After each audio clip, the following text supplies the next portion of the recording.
En este día vamos a ponernos en presencia del Creador y decirle que Él nos ayude para ser siempre eh, testigos de su reino, testigos de,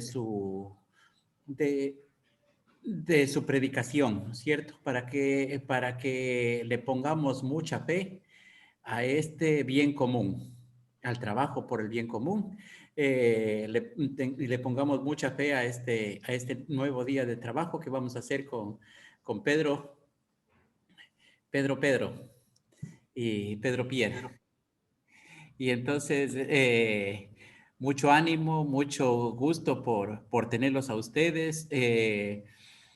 Y esperamos que habían leído todos los documentos, que también tuvimos algunos documentos la vez anterior, y esos sí sería bueno que también los tengamos y que nos esforcemos por cada día ser mejores para construir este reino de Dios o esta patria nueva, para construir la patria grande, la patria latinoamericana y unirnos a este planeta, a este planeta mundial con nuestra propuesta de cambio, porque lo que decía el Papa, nosotros debemos ser los nuevos evangelizadores de, del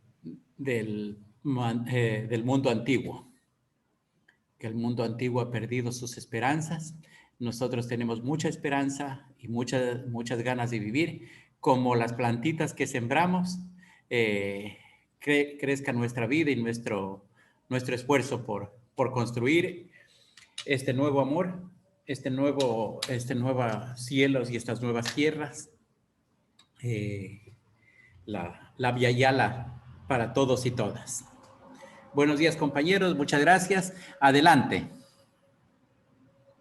Compañeros y compañeras, buen día, bienvenidos, bienvenidas. Hoy nuestro tema es Biblia y la ética política. Y vamos a hacer presentes el tema muy importante para nosotros cristianos, creyentes, que es de la profecía.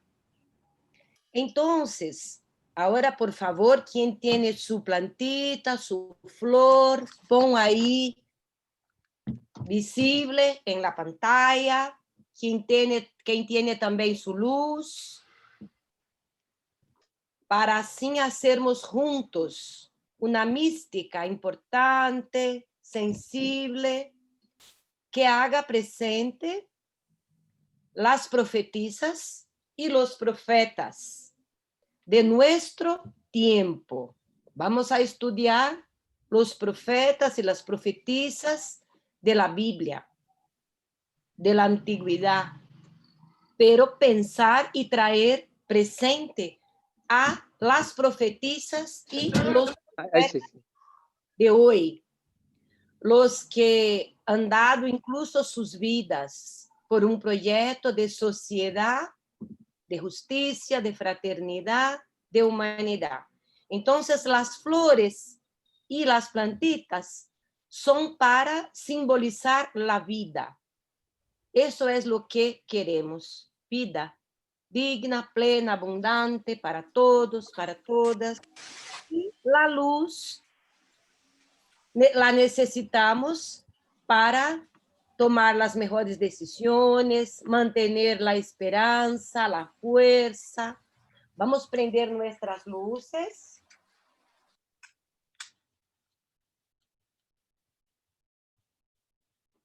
La luz es un signo muy importante en la vigilia permanente de sucumbíos.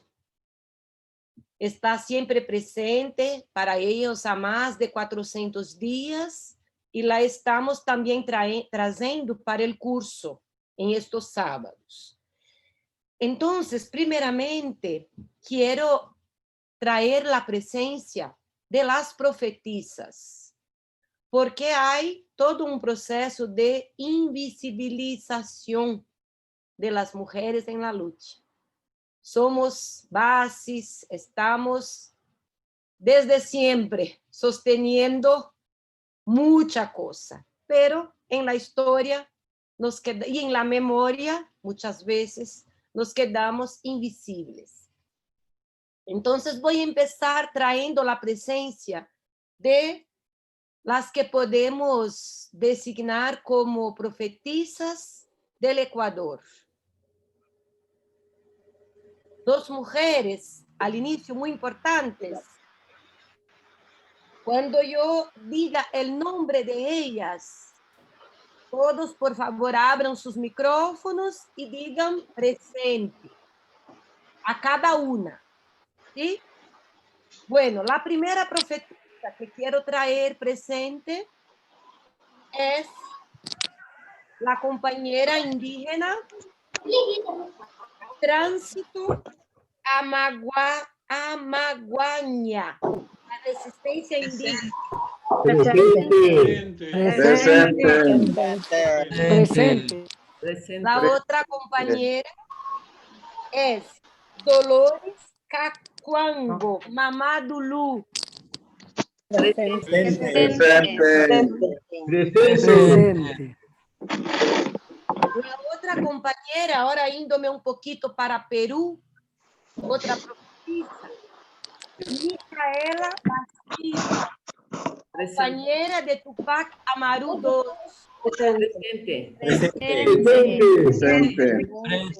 Y ahora un poquito ahí por Argentina, Bolivia, Juana Azurduy, comandante militar, incluso heroína de la independencia de Bolivia y Argentina.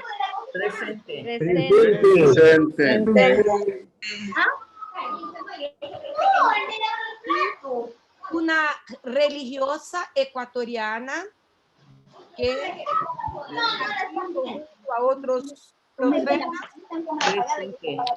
hermana Inés.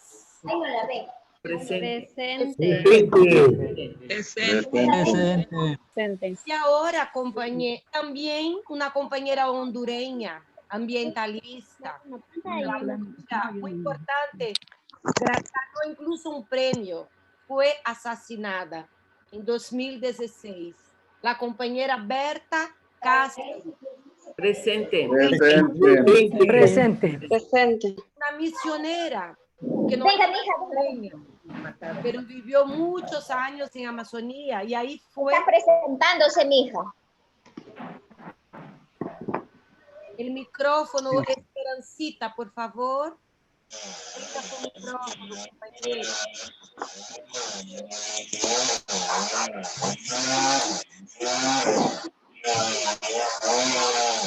O que Pepe cierre los micrófonos. Yo abro el mío un momentico.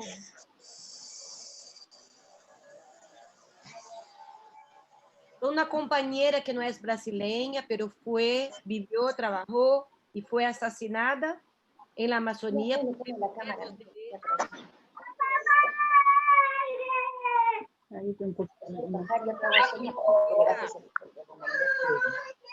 Irmã Dorothy. El Brasil también es Margarida Alves, sindicalista asesinada en nordeste del país. Presente. Ahora los hombres, algunos profetas. Empezando por Ecuador, Monseñor Proaños. Presente. Monseñor Gonzalo. Presente. Creo que es un cura, Alejandro.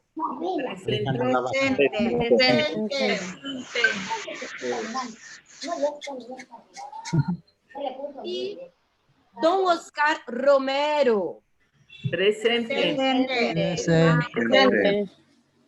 Y más recién, como 4 meses de su paso, Pedro Casaldáliga. Compañeros y compañeras, hay un poema, voy a leer fragmentos de este profeta, Pedro Casaldáliga. Escribía en portugués y en español. Ahora sí cerrar los micrófonos, mejor, ¿no? se llama Proclama Subversiva. Voy a cambiaros el revólver chulo por un bolígrafo de cuentas, para que no os engañen nunca, ni los facenderos, ni los comerciantes, ni el Ministerio de Hacienda. Disparad hojas de libros entre las hojas de la floresta. Bebed en las noches claras. Emborrachaos de sabiduría y de belleza. Sertanejos mozos, hijos bien nacidos de los legítimos emperadores de América.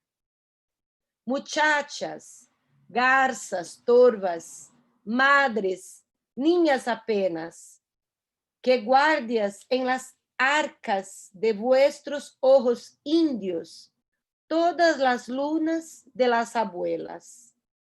Aprended a lavar niños y a conducir con ritmo vuestras piernas. Hombres heroicos, exigid la tierra. Mujeres mártires, exigid la diadema. Pedro Casaldáliga. Y ahora vamos a repetir las frases de la vigilia permanente de Sucumbíos. A ver, se me engaño, me ayudan la gente de la vigilia. Irlanda, colabora conmigo. Claro. Vamos juntos a decir entonces, el pueblo que caminaba en tiniebla. El pueblo que caminaba en tinieblas. Caminaba en tinieblas. Divisó una gran luz. Divisó una luz grande. Divisó una gran luz. Los que habitábamos en el país de la muerte. Los que habitábamos en el país. Los que habitábamos en el país de la muerte. Fuimos iluminados. Fuimos iluminados. Amén. Amén. Amén. Y ahora, compañeros y compañeras, hay un refrancito que creo que conocen. Vamos a cantarlo. Habla de la profecía, es lindo. Aquello que dice, tengo que gritar. ¿Se acuerdan? Então vamos. Vai tocar? Tá ótimo. Sí.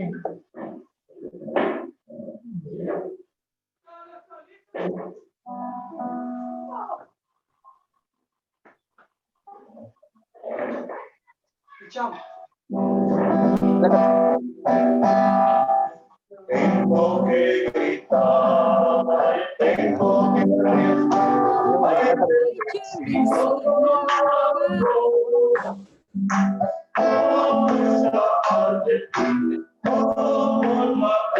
si tu voz me quema dentro.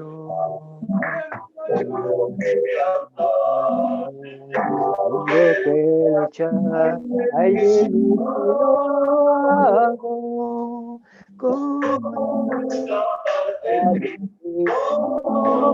hablar si tu voz me quema dentro?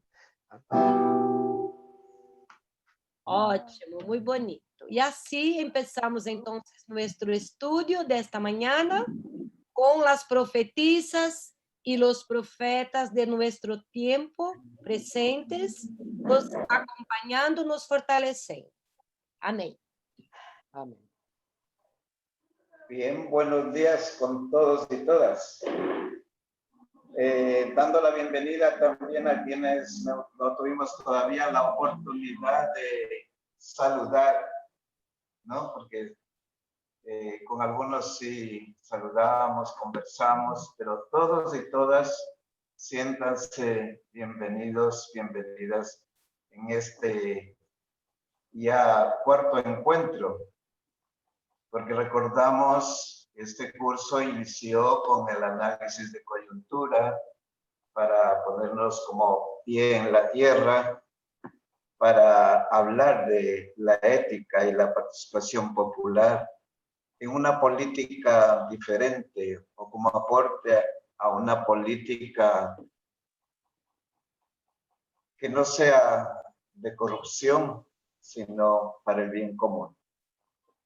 Entonces, la primera exposición después de la coyuntura fue los principios, los grandes principios de la ética y la política. Luego tuvimos la experiencia de Brasil de fe y política, con Pedro de Oliveira y Teresinha, recordarán la vez pasada, muy rica la experiencia y la reflexión de esa experiencia que fue muy iluminadora. Ahora nos va a iluminar de manera especial la Biblia, ¿no? Desde la dimensión profética para este quehacer político. Es muy importante para los que somos creyentes y somos cristianos esta fundamentación bíblica de la política. Y eso lo vamos a hacer de la mano de Pedro Pierre. Ahí está Pedro Pierre, una persona muy conocida y que es, él le dicen Pedro Pierre, pero es para no problematizar, porque él es de origen francés.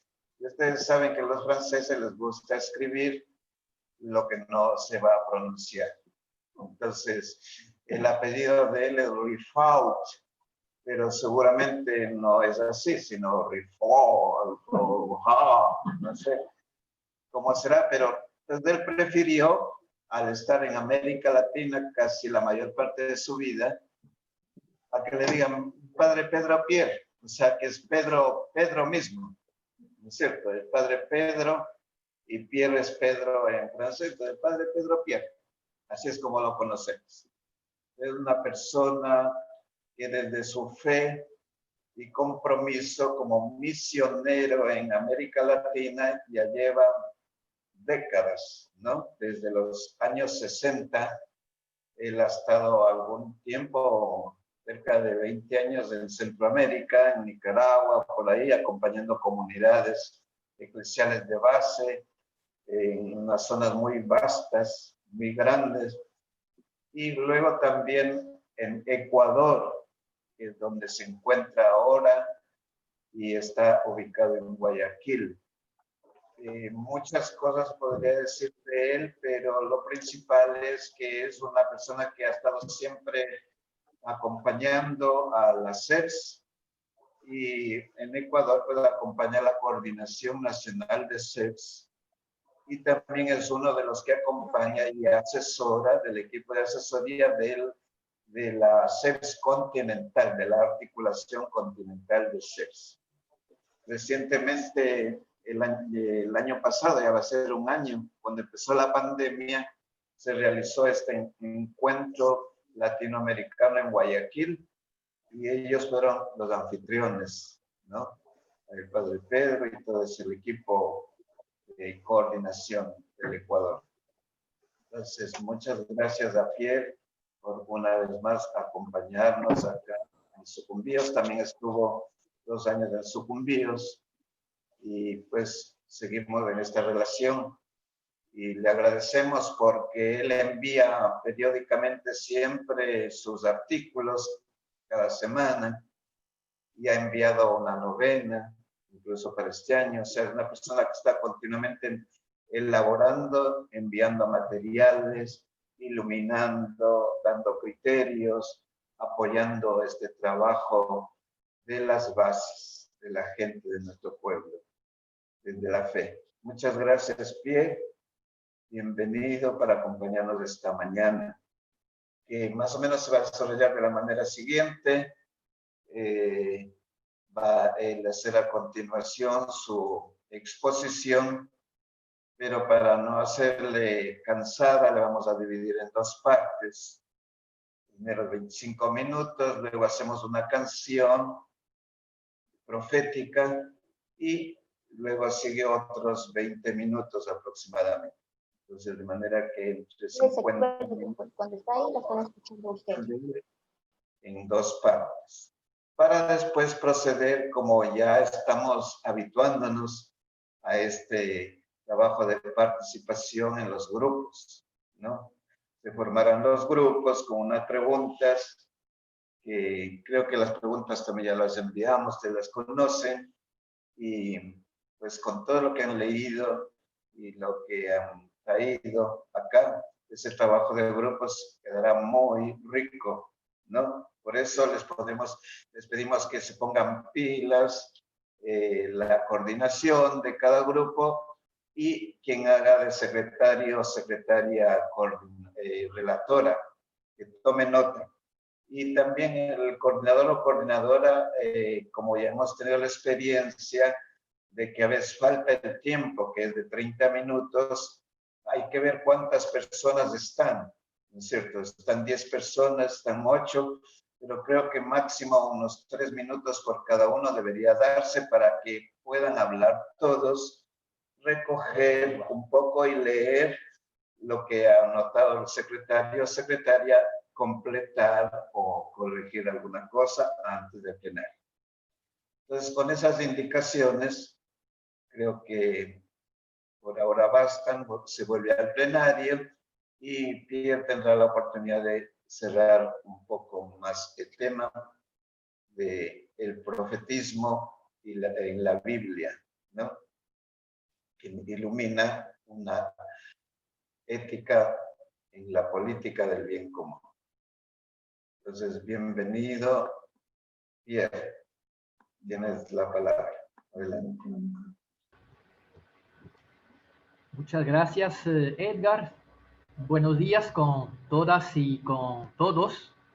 Siempre es una alegría grande estar con ustedes, con este equipo de sucumbíos, con los de la vigilia, con el apoyo de las compañeras y compañeros de Brasil. Agradezco el texto de Sebastián sobre los profetas. Es un texto un poco largo, pero hay muchas informaciones bastante importantes. Pienso que en este momento el estudio de la Biblia está avanzando a pasos agigantados y nosotros muchas veces nos quedamos, ¿no? Entonces es muy importante leer un poquito especialista, especialmente la última parte del trabajo de Sebastián es bastante aterrizado, bastante concreto. Y los detalles que nos da sobre los profetas también nos ayuda a confirmar lo que sabemos, descubrimos, y son de gran ayuda para nuestro trabajo. Gracias también al equipo de Brasil que ha traducido este texto. Y a partir de ahí vamos a hacer en esta exposición como 5 etapas. En un primer tiempo iremos definiendo el sentido de las palabras para que cuando se habla de tal y tal palabra estemos bien de acuerdo sobre lo que queremos decir. Veremos un poquito qué mensaje nos dan las y los profetas del Antiguo Testamento. Veremos también brevemente lo de Jesús, el profeta del reino, el Mesías del reino, los profetas y las profecías de América Latina. Y terminaremos mirando por dónde van nuestros compromisos. Entonces, gracias por esta oportunidad que me dan. Lo que voy diciendo muchas veces viene de ustedes mismos, escuchando y leyendo lo que van diciendo y escribiendo y tratando de reunir y así poder expresar lo que nosotros vivimos, sentimos y decimos. ¿Cuál es el significado de unas palabras? Biblia, ética, política y profeta. ¿Qué es la Biblia? La Biblia es primero un libro de historia. La historia de un pueblo que ha hecho la experiencia de Dios en su vida y especialmente en sus luchas de liberación. Y entonces nos cuenta esta experiencia de la Biblia. nos invita a encontrar a Dios primero en nuestra vida personal y colectiva y en la vida de nuestros pueblos. Eso es la Biblia. No solamente es palabra de Dios, es palabra de hombre, es palabra de un pueblo. Es palabra para decir Dios sigue con nosotros. La palabra ética es el arte de actuar correctamente al nivel individual y colectivo. Para transformarnos y transformar la sociedad, Gandhi nos enseñó la no violencia activa y colectiva. Y Jesús la opción por la pobreza digna y por las causas de los pobres. Entonces, criterios que nos ayudan a actuar correctamente. La política, eso escuché recientemente esta definición que me gustó bastante. La política es mejorar nuestro arte de convivir entre todos y todas y en comunión con la naturaleza. Entonces la política es de todos nosotros. Mejorar nuestro arte de convivir. Profeta y profecía. El profeta es aquel que mira más adentro y más lejos. Y de ahí, de esta manera, al mirar más adentro de uno y de las cosas, de los acontecimientos, al mirar más lejos, nos va ayudando a discernir cuál es el camino del rey. Y cuando miramos la Biblia, descubrimos que Moisés fue el primer profeta. Con él, dice el Deuteronomio, Yahvé había tratado cara a cara. Y nosotros hoy la cara de Dios son los pobres. Ahí con ellos hablamos cara a cara con Dios. Vamos a pasar a un segundo punto que es después de la experiencia de Moisés que ayudó a su pueblo a salir de Egipto y atravesar el desierto, viene el tiempo de las y los jueces. Una breve historia que nos dice, después de la travesía del desierto, 40 años, el pueblo de Moisés vivió unos 200 años en Palestina, llamada Canaán, con buenos líderes y lideresas que llamaban jueces y juezas. Ellos asumieron la organización tribal heredada de Moisés y Sara mediante un grupo de ancianos, los sabios, para estar en autonomía, en equidad y en fe. Eso es la herencia de Abraham y Moisés. Autonomía, libertad, equidad, cada uno que tenga lo necesario para vivir dignamente. Y fe, descubrir que Dios ahí está. En Canaán, en Palestina, en el tiempo de los jueces, con el pasar de los años, va aumentando la producción agrícola. Y entonces creció el comercio de los productos. Comercio interno y comercio externo. Se multiplicaron también los lugares de cultos. Y los pueblos vecinos tenían ejércitos mejor preparados, mejor armados, como por ejemplo los filisteos. Entonces se sintió la necesidad de encontrar una nueva organización social que fuera mejor articulada entre las dos tribus a nivel político, económico y militar. Entonces optaron contra la opinión del profeta Samuel en el capítulo 8 por elegir reyes. Entonces con esta etapa termina la época de los jueces, que quedará como la mejor época, la época modelo para los judíos y también para los cristianos en tiempo de Jesús. La edad de oro de los jueces. ¿Por qué? Porque hubo grandes avances sociales. Carlos Mester nos da 7 ejemplos de estos avances sociales. La fe en un solo Dios. Entonces la consecuencia es que todos somos hermanos iguales, hijos de un mismo Padre. La tierra es de Dios para todos. no se la puede comprar ni vender. Tercero, una organización descentralizada y autónoma por clanes y tribus. El pueblo de Moisés estaba dividido en familias que formaban clanes y los clanes se unían entre sí para hacer tribus. Hasta 12 tribus se cuentan. Cuarto avance es unas 10 leyes permanentes, los 10 mandamientos, que son la base de la organización social. Los 10 mandamientos no son mandamientos individuales, primero son mandamientos colectivos. La autodefensa se daba por clanes y por tribu, no había guerra de agresión. Todos los varones estudian en la sinagoga, todavía las mujeres no. Los sacerdotes forman una tribu aparte que no tiene propiedades.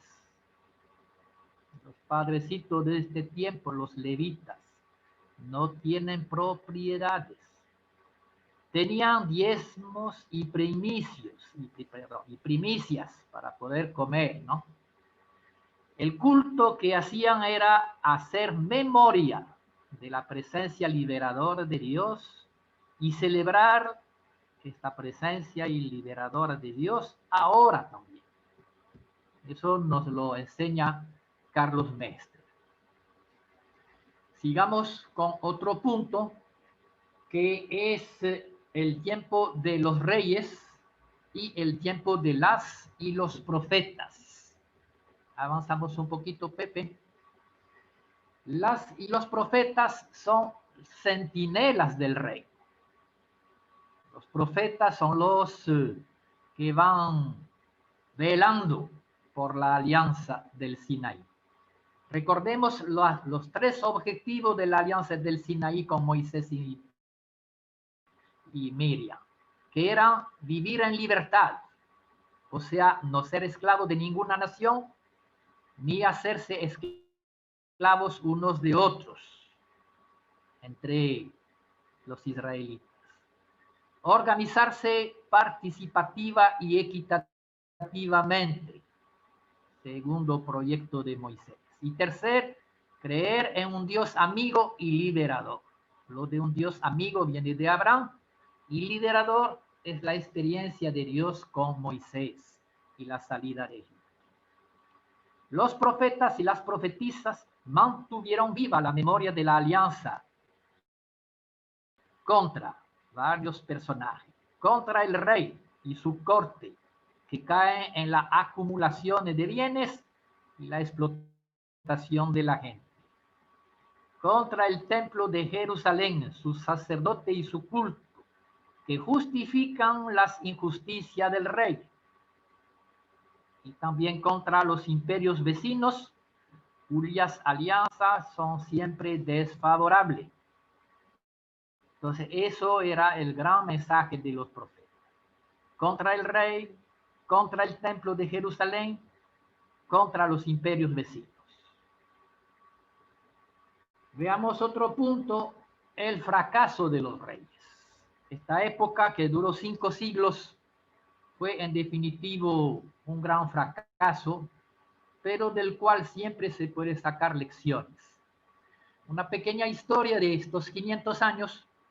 Saúl fue el primero que unificó la defensa militar de las tribus frente a las agresiones de los vecinos.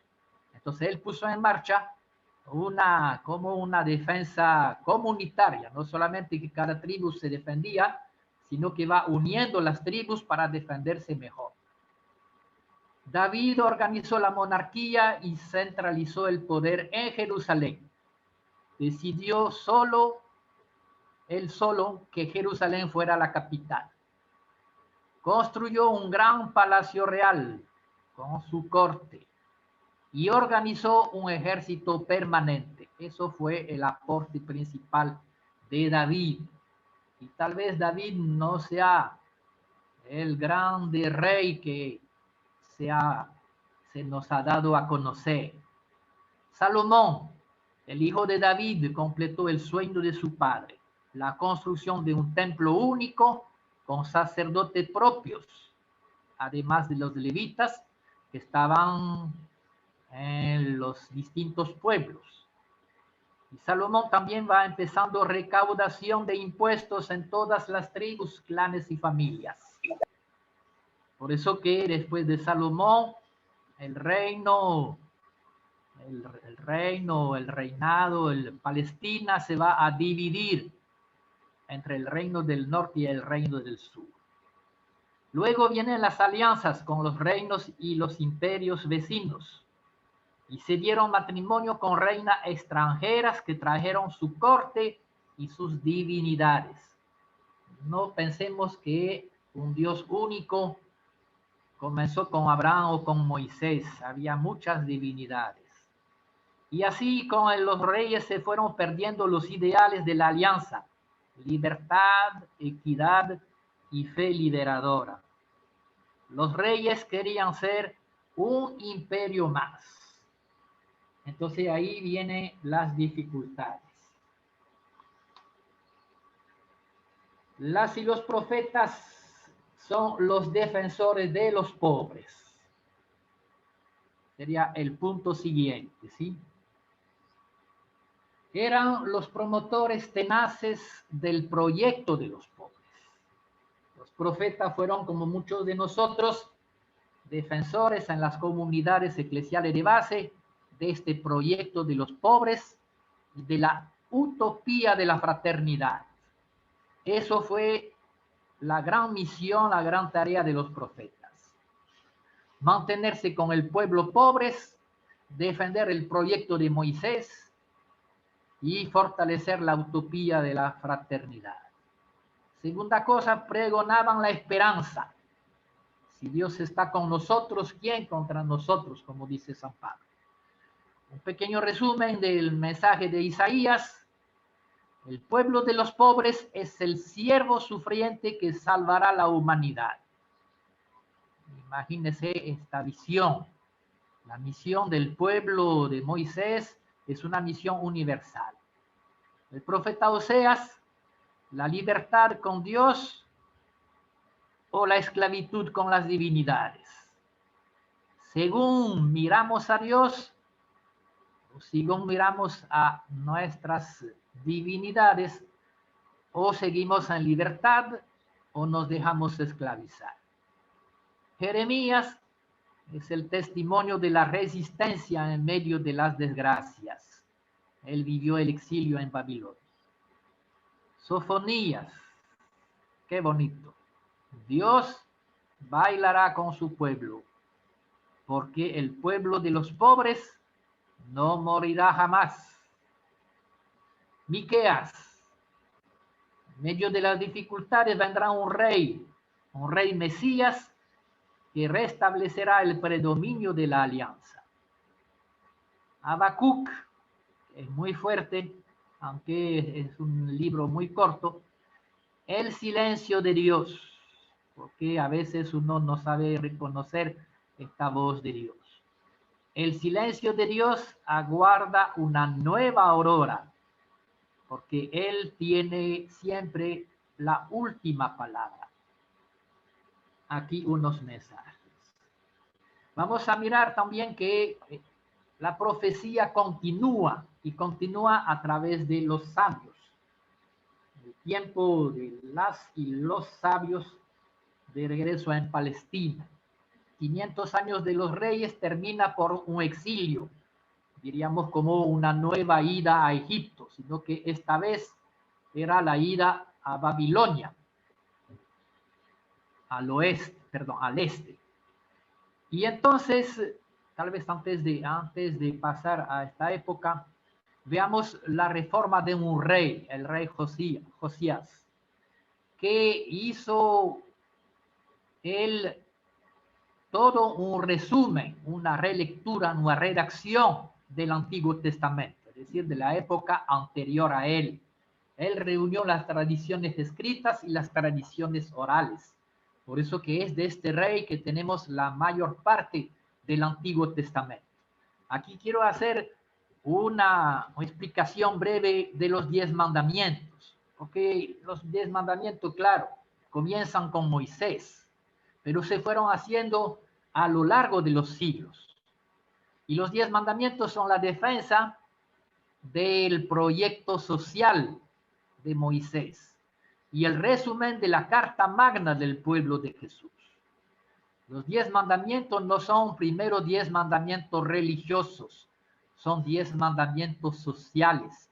Cómo tenía que organizarse el pueblo de Moisés para mantenerse fiel al proyecto de libertad, de fraternidad y de fe. Entonces ahí 10 mandamientos, 3 se refieren a Dios. No tomes en vano el nombre de Yahvé tu Dios. En Egipto, Faraón usaba la religión para oprimir. Tú no usarás su nombre para reprimir, ni explotar, ni oprimir, ni engañar.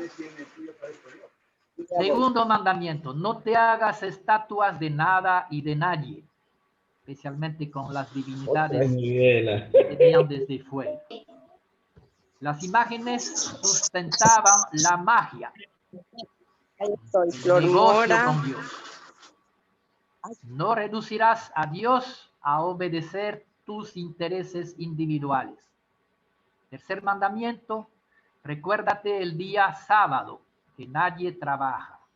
Eso es bien importante. En Egipto se trabajaba todos los días.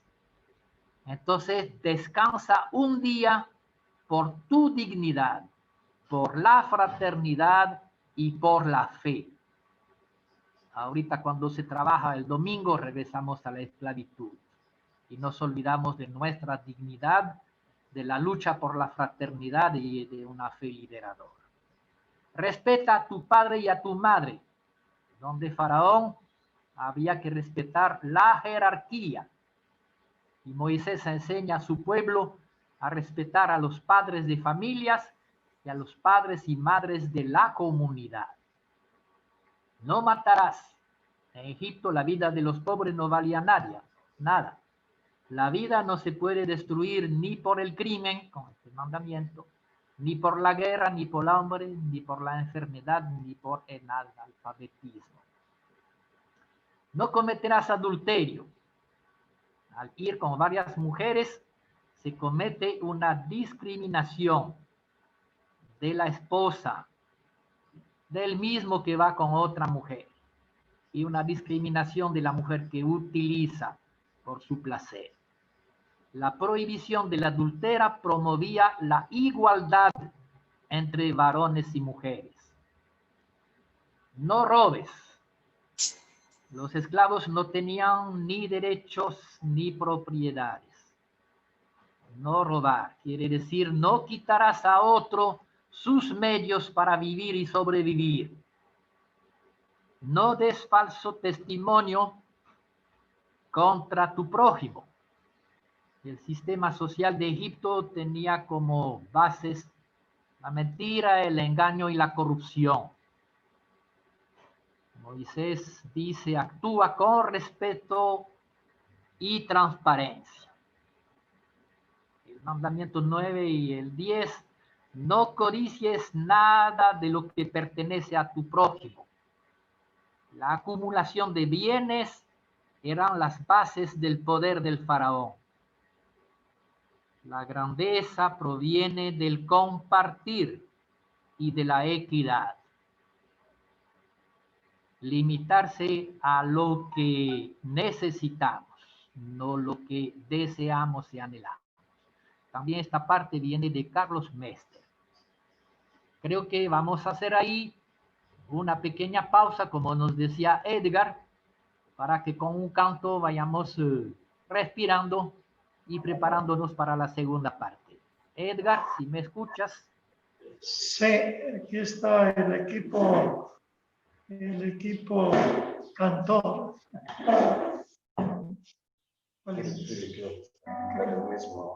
Vamos a cantar la que hicimos de inicio, el estribillo. Vamos a cantar las estrofas, que es un canto profético de Jeremías, de denuncia, de tener fuerza, tener coraje para anunciar y para denunciar. Tengo que gritar.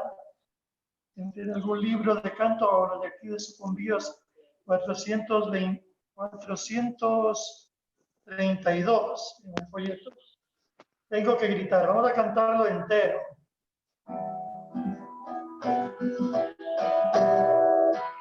Tengo que gritar, tengo que arriesgar, ay de mí si no logro. ¿Cómo escapar de ti? ¿Cómo no hablar si todos me queman dentro? Tengo que andar, tengo que luchar, ay de mí si no lo hago. ¿Cómo escapar de ti? ¿Cómo no hablar si tu voz me quema dentro? Antes que te formaras en el vientre de tu madre, antes que te formaras dentro del vientre de tu madre, antes que tú nacieras te conocía y te consagré. Para ser mi profeta de las naciones yo te escogí. Tirándote en pie y lo que te mate no amará. Tengo que gritar, tengo que arriesgar, ay de mí si no lo hago. ¿Cómo escapar de ti? ¿Cómo hablar si tu voz me quema dentro? Tengo que andar, tengo que luchar, ay de mí si no lo hago. ¿Cómo escapar de ti? ¿Cómo hablar si tu voz me quema dentro? No temas arriesgarte, porque contigo yo estaré. No temas arriesgarte, porque contigo yo estaré. No temas anunciarme, porque en tu boca yo hablaré. Tengo en mi pueblo para arrancar y derribar, para edificar ruinas y cantará. Tengo que gritar, tengo que arriesgar, ay de mí si no lo hago. ¿Cómo escapar de ti? ¿Cómo hablar si tu voz me quema dentro? Tengo que cantar, tengo que luchar, ay de mí si no lo hago. ¿Cómo escapar de ti? ¿Cómo hablar si tu voz me quema dentro?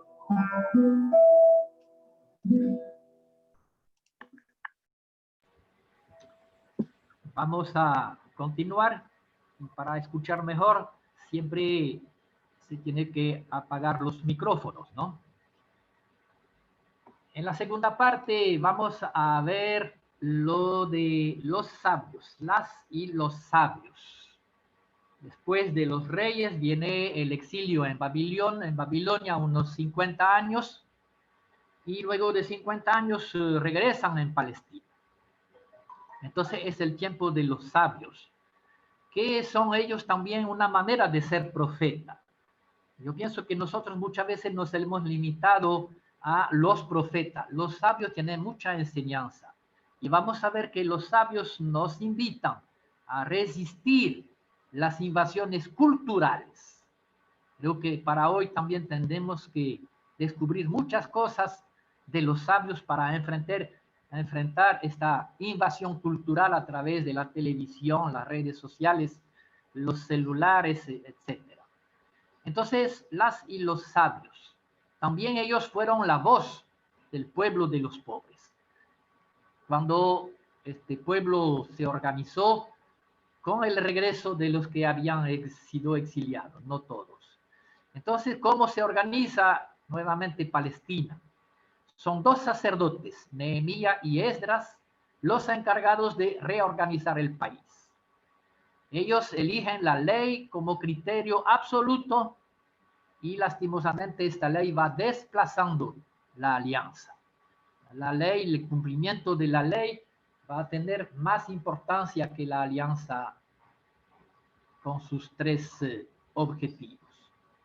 Entonces viene la resistencia de las y de los sabios que proclaman la sabiduría y el poder están en el pueblo.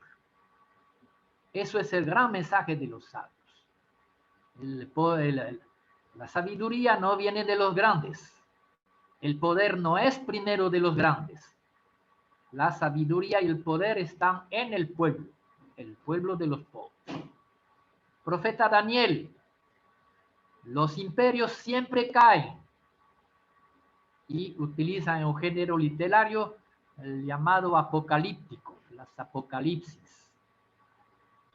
También están las mujeres, Ruth, Esther, Judith y el cántico de los cánticos, que revalorizan a la mujer y al amor físico. El libro de la sabiduría bien denuncia la religión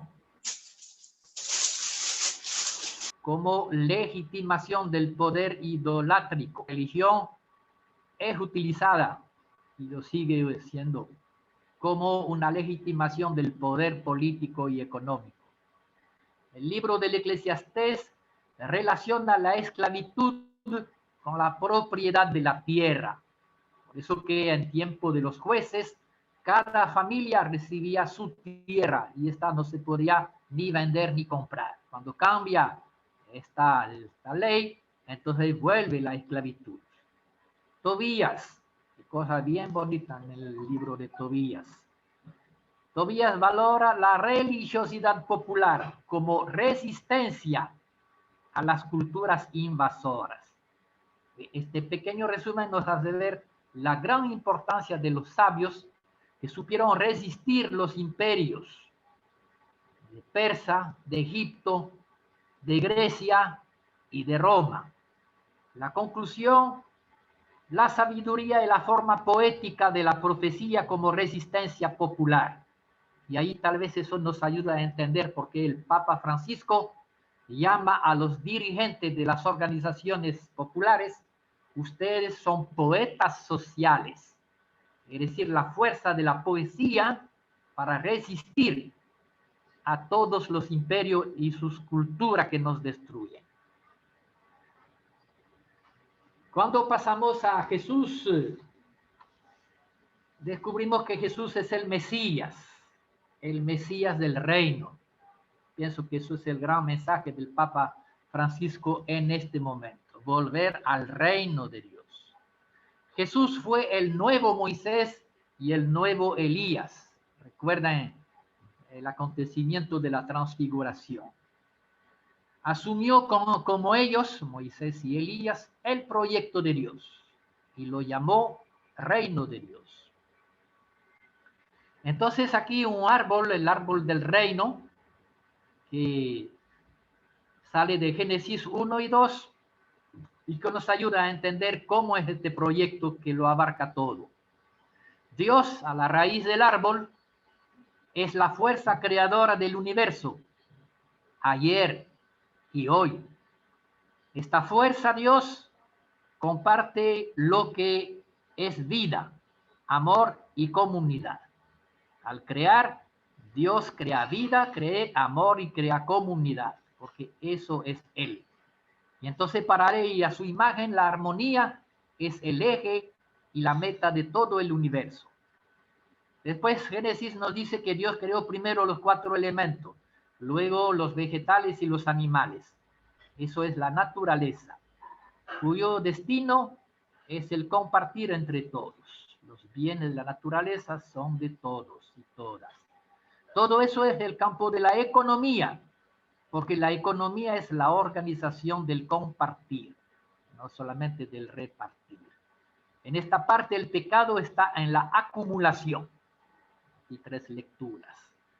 Después Dios creó, nos dice, a la humanidad, varón y mujer, cuyo destino es el convivir armonioso. Eso va a ser el campo y el papel de la política.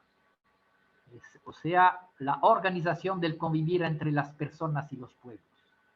El pecado está en dominar. en vez de convivir. En fin, Dios comunica al ser humano su sabiduría, sopla sobre el barro, para que podamos expresarnos de múltiples maneras. Esto va a ser el campo de las ideologías, o sea, la organización de la economía y de la política. El pecado está en el engaño. Entonces, eso es el reino de Dios, el proyecto del reino, que lo abarca todo. Sigamos. Nosotros y nosotras, como Jesús, vamos asumiendo el legado de la Biblia. Jesús es el resumen del Antiguo Testamento en lo que tiene de mejor para llevarlo, como dijo él, a su perfección. Dios se encuentra primero en el diario vivir personal y colectivo. El legado de Jesús, de los profetas, de los sabios, de los mártires de ayer y de hoy, desde nuestra familia. Este legado tiene 4 dimensiones: una economía equitativa, una política participativa, una ideología desde los pobres y una fe liberadora. Eso es el proyecto del reino, desde Abraham, Moisés, los profetas y los sabios. Nuestras comunidades, en unión con las organizaciones populares, tienen que ser anticapitalistas, poniendo el dinero al servicio de las personas y del bien común. Tienen que ser antiimperialistas, casándonos jamás con quienes nos explotan nacional e internacionalmente. Y nuestras comunidades tienen que ser esperanzadoras, porque viven, porque vivimos para hacer acontecer el reino que no se detiene nunca. Eso es la herencia de Jesús. Veamos con nosotros. Abya Yala es una profecía viva, es decir, nuestra tierra de las Américas, del norte, del centro y del sur, son el gran Abya Yala. Una profecía viva porque ahí está el pueblo de los pobres. Entonces los profetas se vuelven una profecía en su dimensión individual y colectiva. Como comunidades, por nuestro bautismo somos profetas, sacerdotes y reyes pastores, individual y colectivamente. Muchas veces olvidamos la segunda parte. Somos una profecía cuando colectivamente, en palabra y en hechos, denunciamos lo que destruye el reino y anunciamos lo que lo construye. Somos un sacerdocio cuando colectivamente nos ofrecemos a Dios como pueblo fraternal. Es el culto que Dios quiere. Romanos capítulo 12, versículo 1. Somos también el reinado de Dios cuando nos organizamos en libertad, equidad y fe liberadora. Somos este gran legado terminado de completar por el mismo Jesús que nos viene desde Abraham y Sara. Sigamos. Hoy el siervo sufriente es indígena. Vimos que Isaías nos habló del siervo sufriente, que era el pueblo en el exilio, que fue el mismo Jesús. Y hoy este siervo sufriente es el pueblo de los pobres de América Latina. Y entre los más pobres están los indígenas. Encontramos eso del siervo sufriente en Isaías 52 y 53. Entonces fue el pueblo de Moisés exiliado en Babilonia. Descubrió su misión liberadora para todas las naciones. El siervo sufriente fue también Jesús, cuya muerte y resurrección volvió indestructible el reino y alcanzable la fraternidad universal. Nosotros somos el siervo sufriente cuando en medio de los conflictos nuestras comunidades son liberadoras. Hoy el siervo sufriente son los pueblos originarios. Su cosmovisión es salvadora de la humanidad. ¿Por qué? Porque es integrador de las personas, en armonía con la naturaleza, en comunión con Dios. Tenemos mucho que aprender de los indígenas. Son nuestros maestros, nuestros profetas. Veamos un poquito ahora actuar nosotros con y desde las y los más pobres. Y aquí unos criterios de organización. Los más pobres de nuestras comunidades nos marcan el camino. Esos fueron mi universidad. Por eso que hay que escucharlos y obedecerlos. Desde Abel, eso fue la práctica de Dios. Hacer todo desde los marginados, en particular hoy las mujeres. En Abel es la opción de Dios por el segundo hijo y no el primero. Opción por el pobre, primera opción de Dios con Abel. Eso es el ejemplo inclaudicable de Jesús. Actuar con los pobres desde los pobres. Eso también es el testimonio de nuestras y nuestros mártires, que se nos recordaba al principio de esta reunión. Es el testimonio de nuestras y nuestros profetas y mártires latinoamericanos. Una palabra de los indígenas en el levantamiento de 1990 en Quito, donde se decía, en pancartas y en lemas, ningún Ecuador ni ninguna iglesia sin nosotros, los indígenas. Sigamos. Monseñor Romero nos hace el recuerdo de su frase. El pueblo es mi profeta. No decía que él era profeta. El pueblo es mi profeta. Él era la voz de su pueblo, la voz de la profecía de su pueblo. Y entonces a nosotros hoy nos toca ser una profecía viviente. Y somos una profecía viviente cuando nada hacemos solos, ni nadie decide solo. Todos lo hacemos y decidimos juntos. Eso es la profecía comunitaria. Somos una profecía cuando tenemos una conciencia crítica de la realidad. Somos una profecía cuando unimos fe y compromiso. Un pie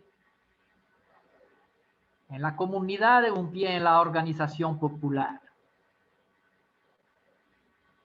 Nuestra organización tiene que ser estable, por eso que las comunidades tenemos la costumbre de reunirnos cada semana.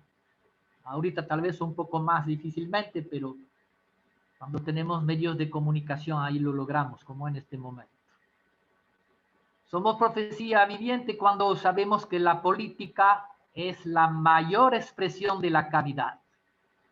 Lo dijo el Papa Pío X en 1927. 1927.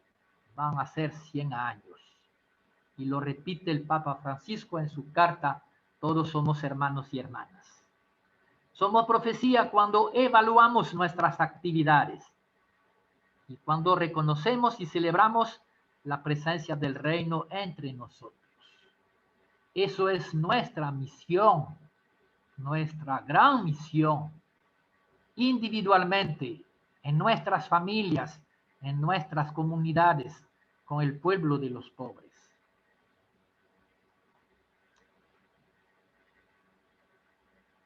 Vamos avanzando un poquito para ver cómo tenemos ejemplos también para realizar el sueño de Francisco.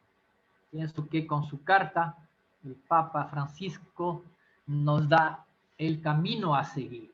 Su carta, todos somos hermanos y hermanas, es nuestra hoja de ruta en este momento. ¿Cuál es el mensaje central de la carta del Papa? Construir una hermandad universal. Eso fue el proyecto de Jesús. Con 3 de tres maneras. Mediante la fraternidad sin fronteras, sin barreras, la amistad social y el amor político.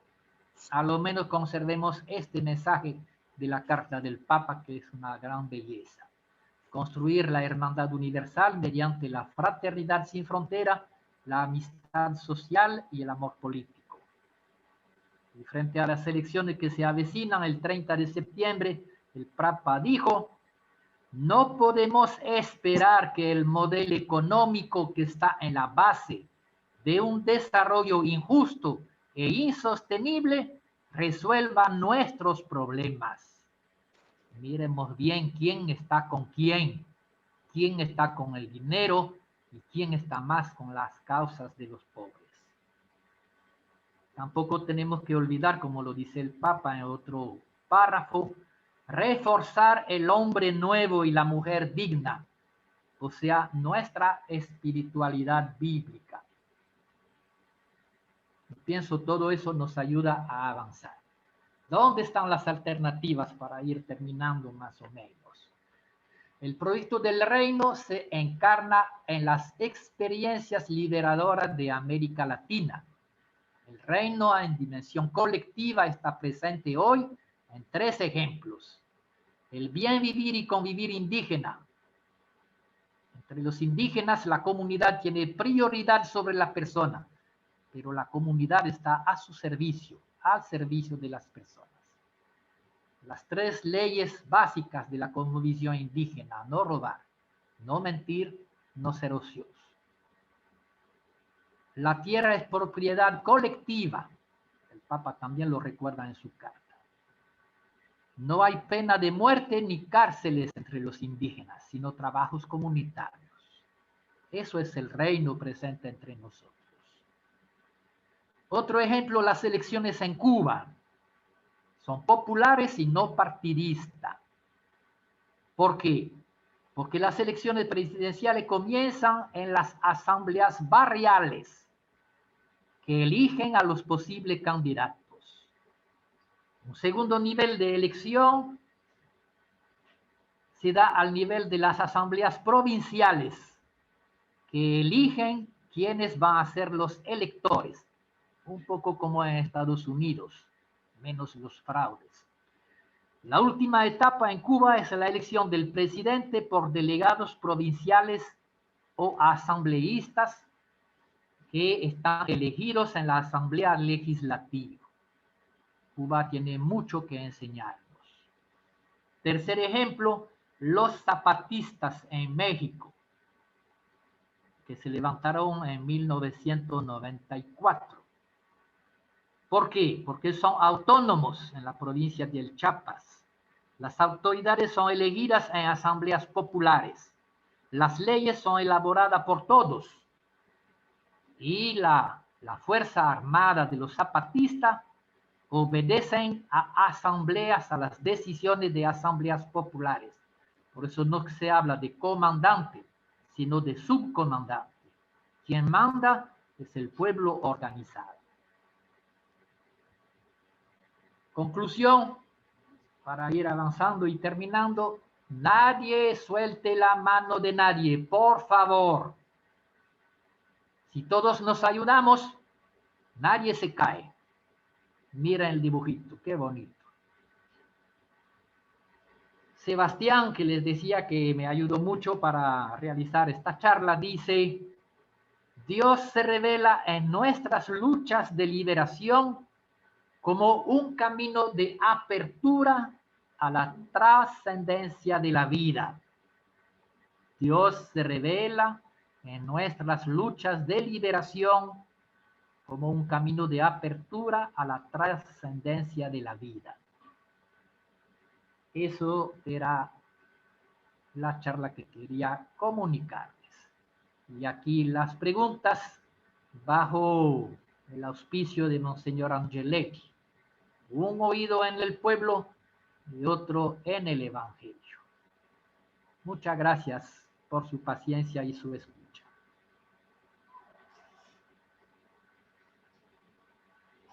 Bien, Pedro, muchas gracias. Te agradecemos mucho por la forma didáctica de presentarnos un contenido tan amplio y seguramente volveremos sobre esto y también el escrito de Gameleira, ¿no? Que es muy rico, muy interesante para saborearlo. Así es que ahorita pues vamos a pasar al